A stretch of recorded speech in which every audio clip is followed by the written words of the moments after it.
Welcome back for another deep dive.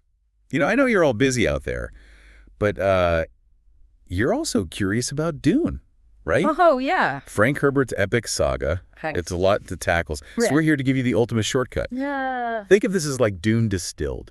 I like it. We're going to unpack the key plot points, the character connections, and all those big thought-provoking themes that make this story a sci-fi legend. What's really fascinating about Dune is that it's so much more than just a space adventure. You Right. know, it really grapples with these huge questions about power ecology and human destiny. For sure. And it all starts with this deceptively simple premise. This noble family, Okay. House Atreides, gets transferred to this desert planet, Arrakis. But Arrakis is no ordinary planet. It's the sole source of spice melange, the most valuable substance in the entire universe. Spice melange. So it sounds kind of like just another sci-fi MacGuffin at first, but there's way more to it, right? Oh, absolutely. Spice isn't just some fuel source. It extends life, it enhances awareness, and it can even unlock prescient abilities. Oh. Like, imagine a society where a substance like that exists. It would totally reshape power dynamics, right? Totally. It's like those stories about the Fountain of Youth, but like with cosmic implications. Yeah. You're not just living longer, you're potentially seeing the future. Exactly. No wonder everyone's fighting over Arrakis. Exactly. Control of Arrakis equals control of the most potent resource in the galaxy. And that brings us to the central conflict.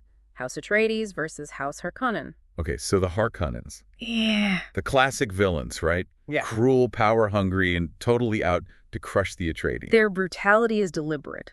Herbert uses them to highlight the dangers of unchecked power and how far people will go for control.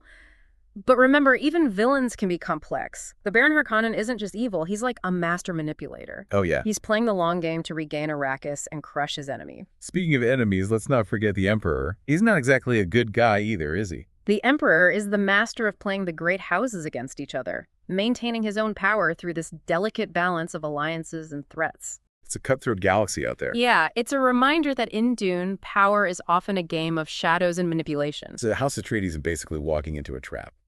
That's putting it mildly. Their transfer to Arrakis is orchestrated by the Harkonnens and secretly aided by the Emperor's elite Sardaukar warriors. It's a recipe for disaster. And right in the middle of all this is Paul Atreides, the young heir. But Paul isn't just any heir.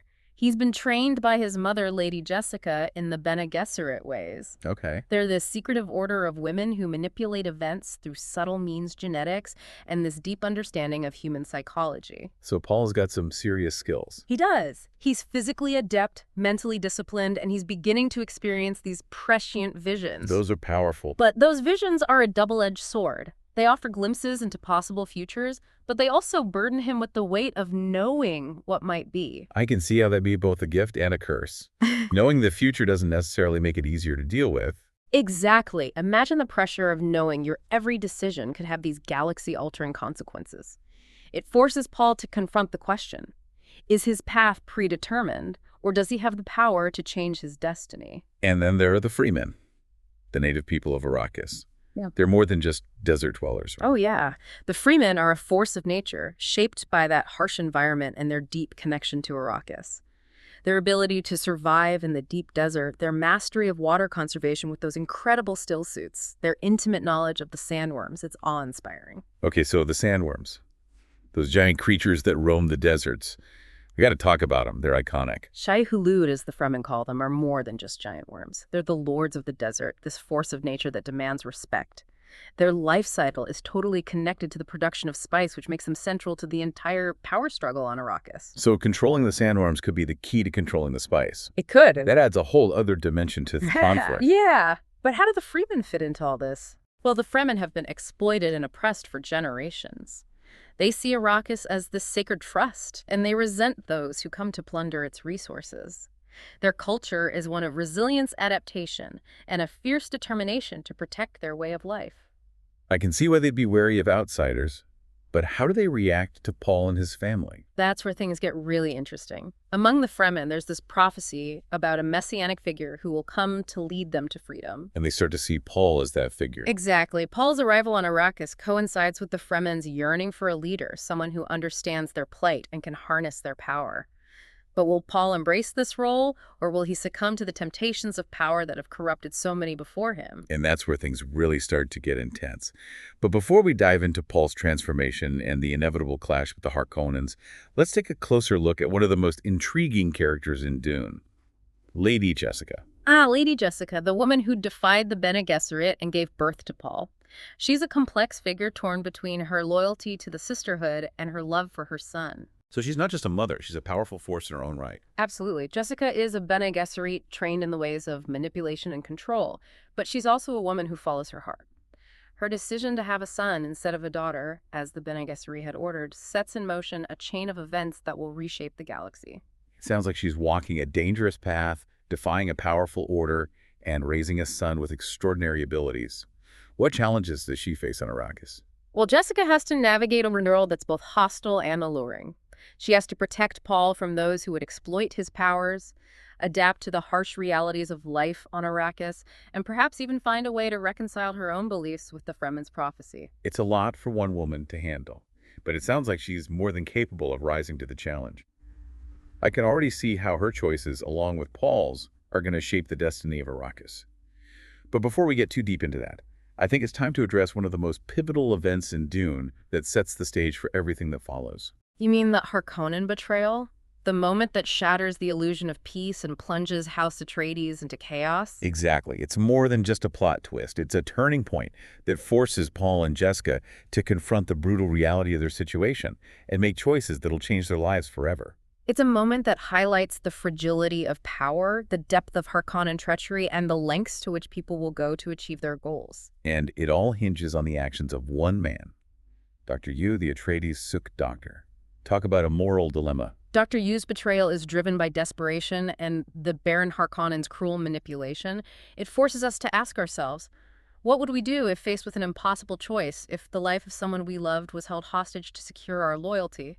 Would we compromise our values, betray our trust to save those we care about?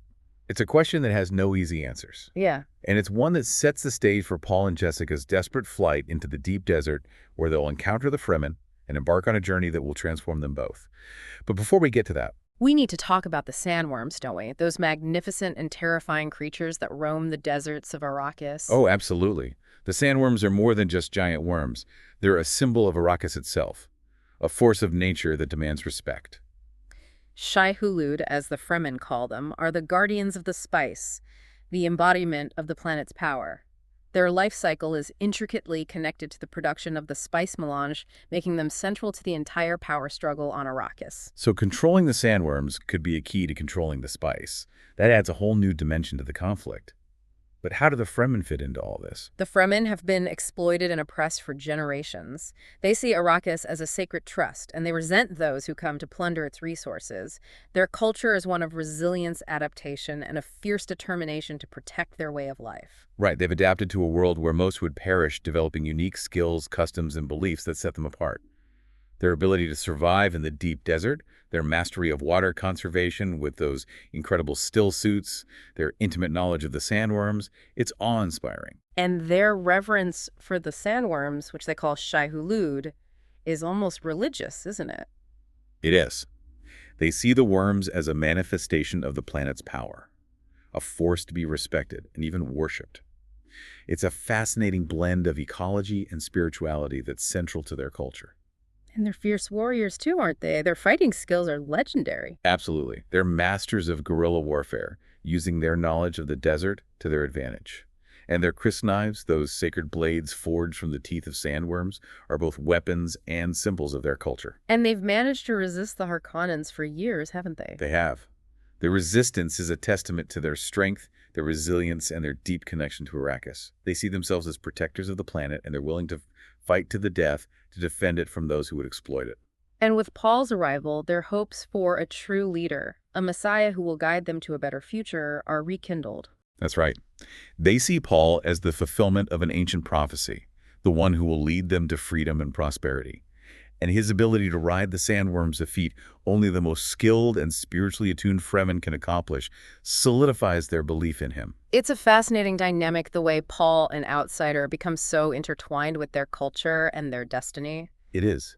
And it speaks to the power of belief, the way hope can ignite a movement and transform individuals and societies. It's going to be incredible to see how this relationship between Paul and the Fremen unfolds, how he navigates their complex culture and the challenges of leadership, and how their combined strength might challenge the established order on Arrakis. It's a story that's both epic and deeply personal, exploring the themes of power survival and the choices we make that shape our destinies. And as we delve deeper into the events on Arrakis, we'll witness the full force of the Fremen, their warrior spirit, their unwavering loyalty, and their deep connection to the planet that they call home. Sounds like we're in for one heck of a ride. Uh-huh. But before we dive into Paul's transformation and the Fremen's role in the fight for Arrakis, let's take a moment to really appreciate the world that Frank Herbert created. Arrakis isn't just a backdrop, it's a character in its own right. Herbert's descriptions of the endless deserts, the scorching sun, and the ever-present danger of the sandworms create a visceral experience for the reader. You can almost feel the sand between your toes and the oppressive heat bearing down on you. It's a world that demands adaptation and respect. It makes you think about our own relationship with the environment, doesn't it? What if we lived on a planet where every drop of water was precious? How would that shape our value? Exactly. The Fremen's way of life, their reverence for water, their careful conservation techniques, those incredible still suits that recycle every drop of moisture. It's a powerful commentary on our own responsibility to care for our planet. And the sandworms? Those creatures are a constant reminder of the power of nature, the forces that we can't control. They represent the wildness of Arrakis, the untamed power that lies beneath the surface. Their connection to the spice, their unpredictable behavior, their very presence in the story, it all serves to heighten the sense of danger and awe. It's like Herbert is saying, look, humanity can build empires and spaceships, but there are forces out there that we can't fully comprehend, forces that we have to respect. And that tension between human ambition and the power of nature is one of the things that makes Dune so compelling. It's a story that forces us to confront our own limitations and the consequences of our actions. Okay, so we've established that Arrakis is no picnic, and House Atreides is about to walk into a full-blown Harkonnen trap. Talk about bad timing. Their arrival on Arrakis is a pivotal moment in the story. It's where the political intrigue collides with the ecological realities of the planet, setting the stage for a series of events that will change the course of history. And it's where Paul's journey truly begins. He's about to face challenges that will push him to his limits and force him to confront his destiny. The stakes are incredibly high. His choices will not only determine his own fate, but also the fate of Arrakis and its people. But before we dive into those events, we need to talk about the other key players in this game of power, the forces that are shaping Paul's destiny. Let's start with the Bene Gesserit. They're more than just a group of space nuns, right? The Bene Gesserits are a force to be reckoned with. They're masters of manipulation, subtly influencing events from behind the scenes, shaping the course of history through their breeding programs and their understanding of human psychology. So they're not just about meditation and spiritual development.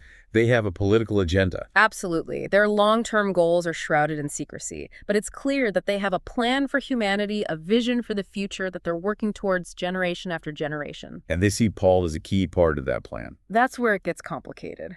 Lady Jessica, Paul's mother, was supposed to bear a daughter, continuing the breeding program according to their meticulous design. But she defied orders and had Paul instead.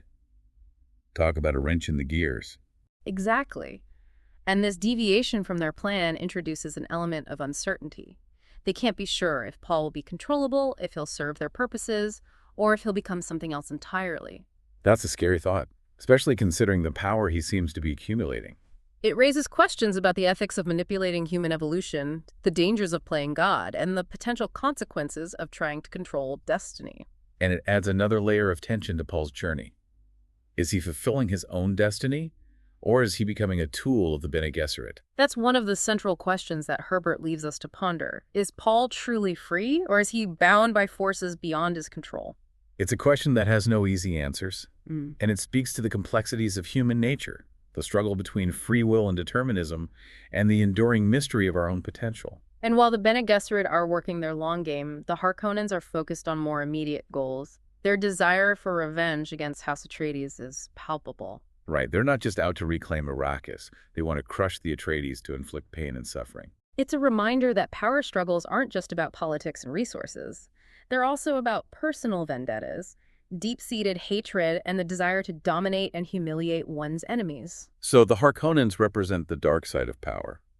The seductive allure of cruelty and revenge. Exactly. They embody the idea that power corrupts and that those who crave it often lose sight of their humanity in their pursuit of dominance. It makes you think about the real world, doesn't it? The dictators, the warlords, the people who are willing to sacrifice anything, even their own souls, to gain and maintain power. And then there's the emperor, the figure who sits at the very top of the power structure. He's a master manipulator, playing the great houses against each other to maintain his own control. So he's not exactly a benevolent ruler. Mm. He's more like a puppet master, pulling strings for the shadows. Exactly. The emperor represents a different kind of power, one that's built on intrigue, deception, and a cold-hearted understanding of human nature. He's not directly involved in the conflict between the Atreides and the Harkonnens, but his influence is felt throughout the story. It's like he's playing a game of chess, moving pieces around the board with Arrakis, and its precious spice is the ultimate prize. But what are his true motives? What's his endgame? That's one of the mysteries that Herbert weaves into the story. We're never quite sure what the Emperor is thinking, what his long-term goals are, or how far he's willing to go to maintain his power. So we have this intricate web of power with the Bene Gesserit, the Harkonnens, and the Emperor all pulling strings, all shaping the events that are unfolding on Arrakis. And Paul Atreides, the young heir with prescient visions, is caught right in the middle of it. It's a fascinating setup, a recipe for conflict, intrigue, and ultimately transformation. Paul's journey is about more than just survival. It's about navigating the treacherous landscape of power, confronting the darkness within himself, and ultimately choosing his own path. It's a journey that will test his limits, push him to the brink, and force him to confront questions that have haunted humanity for centuries. What is the nature of power? What does it mean to be human? And can we ever truly escape the pull of destiny? And as we delve deeper into Dune, we'll see how Paul's choices, his relationships, and the very environment of Arrakis itself will shape him into the legendary figure known as Muad'Dib. But that's a story for another time. That's right. We've covered a lot of ground in this first part of our deep dive into Dune, but there's still so much more to explore. Stay tuned for the next episode where we'll delve into Paul's transformation, the Fremen's rebellion, and the epic battles that will determine the fate of Arrakis. Welcome back to our deep dive into Dune. Last time we kind of set the stage, exploring the complex world of Arrakis, that treacherous political landscape, and that extraordinary young Paul Atreides right in the middle of it all. We left off with House Atreides in some serious danger. Oh, yeah. The Harkonnens are about to launch their attack, and Paul's destiny is hanging in the balance. Yeah, it is. So what happens next? Well, the Harkonnen betrayal is swift and brutal. They strike right at the heart of House Atreides, using treachery and overwhelming force to kind of dismantle their hold on Arrakis. And this is where we really see the true cost of underestimating your enemies. Duke Leto, despite his noble intentions, fails to grasp the depths of Harkonnen cruelty and the Emperor's willingness to just sacrifice an entire house for his own gain. It's a hard lesson in the nature of power. Sometimes good intentions just aren't enough. You need to be as cunning as your enemies, as ruthless, and maybe even more willing to play the long game. So in the middle of all this chaos, Paul and Lady Jessica are forced to flee for their lives. Yeah, their escape into the deep desert is a huge turning point in the story. They're stripped of their status, their wealth, their protection. They're vulnerable, exposed to the harsh realities of Arrakis. It's a reminder that power can be fleeting, and even those born into privilege can find themselves facing this very basic struggle for survival. For sure. And it's in this moment of vulnerability that Paul begins his true transformation. He's no longer the Duke's son protected within the walls of Arrakeen. He's facing the unforgiving desert, the threat of the Harkonnens, and the weight of his own destiny. So he's going from a sheltered existence to a trial by fire. Exactly. And it's this experience, this confrontation with death and uncertainty that really forces him to grow, to adapt, to tap into the potential that lies within him. And it's out in the deep desert that they finally encounter the Fremen. The people who've been living in those harsh conditions for generations, the ones who really understand the rhythms of Arrakis. The Fremen are so essential to Paul's transformation. They're the ones who teach him how to survive in the desert, how to harness the power of the sandworms, how to fight with a ferocity that rivals the Harkonnens themselves. It's more than just a refuge then. It's like a warrior training ground. It is, but it's also a cultural immersion. Paul is exposed to the Fremen way of life, their beliefs, their traditions, their deep connection to Arrakis. He's not just learning survival skills. He's learning a whole new way of seeing the world. Exactly, and it's this cultural exchange that really starts to reshape Paul's identity. He begins to see the Freemen not as primitives or savages, but as a people with this profound wisdom, a connection to the planet that he's only just beginning to understand. And they see him as a potential leader, right? The one who will fulfill their prophecy. Their belief in Paul as the Lisan al-Gaib, the voice from the outer world, adds another layer to his transformation. He's not just surviving, he's becoming a symbol of hope, a rallying point for a people who've been oppressed for generations. But with that belief comes a lot of pressure too, right? Oh, yeah. He's carrying the weight of their expectations, their hopes for a better future. The Fremen aren't just looking for a leader, they're looking for a savior. Someone who can break the chains of Harkonnen oppression and usher in an era of peace and prosperity. And Paul, with his prescient visions, his Bene Gesserit training, and his growing connection to the Fremen, seems to be the only one who can actually fulfill that role. But remember, those prescient visions are a double-edged sword. Right. They offer glimpses into possible futures, but they also show him the dangers of power, the seductive allure of tyranny. So even as he's embracing his destiny, he's also wrestling with the potential for darkness within himself. Exactly. Okay. It's a struggle that's central to Paul's journey. He's not just fighting external enemies, he's fighting against the temptations of power, the allure of using his abilities for personal gain rather than for the good of the people. It's a good reminder that even those with the best intentions can be corrupted by power, For sure. and that the path to becoming a true leader is full of difficult choices and moral dilemmas. Absolutely. And it's in the crucible of the desert among the Fremen that Paul really faces these dilemmas. He has to decide what kind of leader he wants to be, what sacrifices he's willing to make, and what future he wants to create for himself and for the people of Arrakis. It's a lot for a young man to bear. Yeah. But he's not alone in this journey, is he? He has Lady Jessica, his mother, to guide him. Lady Jessica's role in Paul's transformation is crucial. She's his teacher, his protector, his confidant. She's the one who instilled in him the Bene Gesserit ways, the mental discipline and the awareness of his own potential. But she's wrestling with her own choices too, isn't she? I mean, she defied the Bene Gesserit by having a son, and she's now watching him become something they never intended. Jessica is in uncharted territory. She's facing the consequences of her actions, the ripple effects of her defiance. But she's also adapting, learning from the Fremen, and perhaps even questioning some of the Bene Gesserit teachings. So her journey kind of parallels Paul's in a way. It does. They're both going through these transformations, these awakenings, as they're exposed to the realities of Arrakis and the power that Paul seems to possess. And their relationship is changing too. It's no longer just a mother guiding her son. It's a partnership, a shared journey of discovery, and maybe even a clash of wills as Paul's power grows and his decisions become more and more consequential. It's a reminder that family relationships are complicated, Oh, yeah. especially when those relationships are all mixed up with extraordinary abilities and the fate of an entire planet. Absolutely. And as Paul and Jessica are kind of integrating into Freeman society, the Harkonnens are busy consolidating their power. Their grip on Arrakis is tightening. Right? They're not just sitting back and waiting for Paul to make a move. No. They're actively exploiting the planet, extracting the spice, and brutally suppressing any dissent. Their rule is such a stark contrast to the Fremen way of life. The Harkonnens represent everything the Fremen despise: greed, waste, and a callous disregard for the delicate balance of Arrakis. And it's that contrast, that clash of values, that fuels the Fremen resistance. They see Paul not just as a leader, but as a potential savior, someone who can help them reclaim their planet and restore their way of life. And Paul, as he learns more about the Fremen, their history and their struggles, starts to see the Harkonnens not just as enemies, but as a force of destruction that needs to be stopped. So the conflict is escalating on multiple levels now. It is. It's not just a personal vendetta between two houses. It's a struggle for the very soul of Arrakis. Exactly. And it's in this context, this crucible of conflict and transformation, that Paul emerges as Muad'Dim. Muad'Dib. He embraces the Fremen ways, masters their fighting techniques, and even learns to ride the sandworms. Okay, we got to talk about the sandworms. Right. They're more than just giant worms. They're like a symbol of Arrakis itself, a force of nature that demands respect. And Paul learning to ride them, I know. it's like a superhero getting his superpowers. It's a pivotal moment in his transformation. Riding a sandworm is a feat that requires not just skill and courage, but also this deep spiritual connection to Arrakis.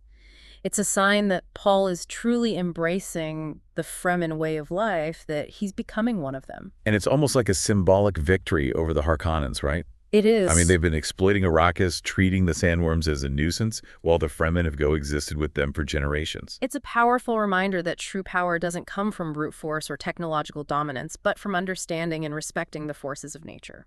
And Paul, by mastering the sandworms, is demonstrating a level of power that the Harkonnens could never achieve. He's not just challenging their rule, he's challenging their entire worldview. And as Paul's power grows, so too does the Fremen's belief in him as their prophesied leader. They see him riding the sandworms, using his prescient visions to anticipate Harkonnen attacks, and leading them to victories they never thought possible. He's becoming a legend in their eyes, a figure of awe and inspiration. And this growing legend, this myth of Muad'Dib, is as powerful as any weapon. It unites the Fremen, inspires their loyalty, and gives them the courage to fight against an enemy that once seemed invincible. So Paul's transformation isn't just about personal growth, it's about empowering others, giving them hope, and leading them towards a better future. Absolutely. And as the conflict intensifies, the lines between hero and messiah start to blur. Paul's prescient visions show him a path to victory, but they also show him the potential for destruction, the seductive allure of tyranny. So even as he's fighting for freedom, he's also wrestling with that darkness within himself, Yeah. the potential to become the very thing he's fighting against. Exactly. And it's this tension, this constant struggle between good and evil, light and shadow, that makes Paul such a complex and compelling character. He's not a simple hero. He's a flawed human being grappling with extraordinary abilities and the weight of an entire planet's destiny on his shoulders. A very heavy burden. Yeah. It's a great reminder that leadership isn't about perfection. It's about navigating difficult choices, making sacrifices, and ultimately striving to do what's right even when the path ahead is uncertain. And as we move towards the climax of Dune, the stakes just keep rising. The Harkonnens are getting more and more desperate, the Emperor's true motives remain shrouded in mystery, and Paul's prescient visions offer these glimpses into a future that could bring either salvation or destruction. It's a story that really keeps you on the edge of your seat, wondering what'll happen next, how it'll all end, and what price Paul will ultimately pay for embracing his destiny. But before we dive into that final confrontation, We need to talk about the spice, don't we? It's more than just a valuable resource. It's like the lifeblood of the Empire, the source of power and intrigue, and the very reason that Arrakis is so fiercely contested. okay, so we've touched on the spice before, but let's really unpack its significance. What makes it so special, so addictive, so dangerous? The spice melange is more than just a fuel source or a mind-altering drug. It's like a metaphor for the things we crave. The things we're willing to fight for and the things that ultimately control us. Think about the things in your own life that hold that kind of power. How do they shape your choices? It's like those stories about the fountain of youth, but like with cosmic implications. Right. You're not just living longer, you're potentially seeing the future. Exact. No wonder everyone's fighting over Arrakis. Exactly. Control of Arrakis equals control of the most potent resource in the galaxy. And that brings us back to the central conflict. House Atreides versus House Harkonnen. The Harkonnens, driven by greed and a desire for revenge, are exploiting the spice, extracting it from the planet with little regard for the consequences. And the Fremen, who see Arrakis as this sacred trust, are fighting to protect their planet and their way of life from this exploitation. It's a clash of ideologies, a battle for the very soul of Arrakis. And Paul, caught in the middle, has to decide how he's going to use the power that's within his grasp. Will he become another exploiter, another tyrant, or will he find a way to break the cycle of greed and violence that has plagued Arrakis for generations? It's a question that goes way beyond the story itself. It's a question that we all face in our own lives. How do we use the power that we have? Do we use it for good, for the benefit of others, or do we succumb to the temptations of selfishness and greed? And as we continue our exploration of Dune, we'll see how Paul grapples with this question, how his choices shape the destiny of Arrakis, and how the legacy of his actions will ripple through time and space. We're back for the final part of our Dune deep dive. So far, we've covered a lot of ground. The politics, the unique ecology of Arrakis, the Fremen culture, Paul's transformation into Muad'Dib, and that spice melange. It's pretty potent stuff. Yeah, and now we're heading towards the climax of this whole story, where all these different threads come together in this clash that will determine the fate of Arrakis and maybe even the entire galaxy. The tension's really building now. We've got the Harkonnens scrambling to hold on to their power, the Fremen rallying behind Paul, and then the Emperor watching from the sidelines. His motives are still a mystery. It's true. And Paul himself is walking this tightrope. His prescient visions show him a path to victory, but they also reveal the potential for tyranny, that seductive allure of absolute power. So even as he's fighting for freedom, he's also battling against the darkness within himself. Yeah. It's a struggle that's both epic and deeply personal. It's a good reminder that even the most noble intentions can be twisted by the allure of power. And in this crucible of conflict, Paul has to make the ultimate choice. Will he use his powers to liberate the Fremen and create a just society on Arrakis, or will he succumb to the temptations of absolute control and become the very tyrant he set out to overthrow? It's a question that goes way beyond the story. It's a question we all face in our own lives, too. Yeah. How do we use whatever power we have? Do we use it for good, for the benefit of others, or do we let it corrupt us? And as the final confrontation gets closer, another key element of Dune comes into play. The concept of the Kwisatz Haderach. Okay, the Kwisatz Haderach, the Bene Gesserit's super being. We've mentioned this before, but let's really dive into what this concept actually means and how it relates to Paul. So what's so special about the Kwisatz Haderach? And why were the Bene Gesserit so obsessed with creating one? Well, the Kwisatz Haderach is like the culmination of generations of Bene Gesserit breeding programs. They've been carefully manipulating bloodlines, seeking to create an individual with these extraordinary abilities, heightened senses, mental acuity, even the ability to see across time and space. So they're basically trying to engineer a superhuman, someone who can control not only their own destiny, but the destiny of humanity. Exactly. But their plan backfired, didn't it? Yeah, how so? They never intended for Paul to be the Kwisatz Haderach lady. Jessica was supposed to have a daughter, to continue the breeding program according to their plan. But she defied their orders and gave birth to Paul instead, really disrupting their plans and introducing chaos into their carefully crafted scheme. Exactly. And this deviation from their plan raises a crucial question. Is Paul truly in control of his own destiny, or is he just a pawn in the Bene Gesserit's game? That's kind of a scary thought. Yeah. Are his choices really his own, or are they predetermined by the genetic manipulations of the sisterhood? It makes you wonder about free will, right? Definitely. Is it an illusion, or do we actually have the power to shape our own lives, even when it seems like these forces beyond our control are pulling the strings? Big questions. Yeah, Herbert doesn't answer that directly. Instead, he leaves it open, inviting us to grapple with the complexities of fate, free will, and the nature of power itself. And as Paul confronts the Harkonnas with all his powers unleashed, we see the potential for both liberation and destruction. He's a force of nature, capable of shaping the future of Arrakis, but also capable of inflicting terrible suffering. The climax of Dune is both exhilarating and terrifying. It's a spectacle of power, a demonstration of Paul's mastery of the Fremen ways, and a reminder of the destructive potential of unchecked ambition. Even in victory, there's that sense of unease, a lingering question about the price of Paul's triumph and the consequences of his choices. Herbert doesn't offer easy answers or simplistic resolutions. Dune is a story that really stays with you long after you've finished reading. It makes you consider the complexities of power, the allure and danger of prophecy, and that enduring struggle between our desire for freedom and our capacity for self-destruction. I think what strikes me is how relevant Dune still feels today. Oh, yeah. Even though it was written so long ago. Get it too, so. The themes of ecological responsibility, the dangers of unchecked power, the search for meaning and purpose in this complex world, they all still resonate with us today, maybe even more so than when it was first published. Dune isn't just a science fiction story. It's a mirror reflecting our own hopes and fears, our potential for both greatness and destruction. It challenges us to think critically about the choices we make, the leaders we follow, and the future we want to create. So we've reached the end of our Dune deep dive. I hope you've enjoyed exploring this incredible world with us, but the journey doesn't have to end here. There's a whole saga waiting to be explored. That's right.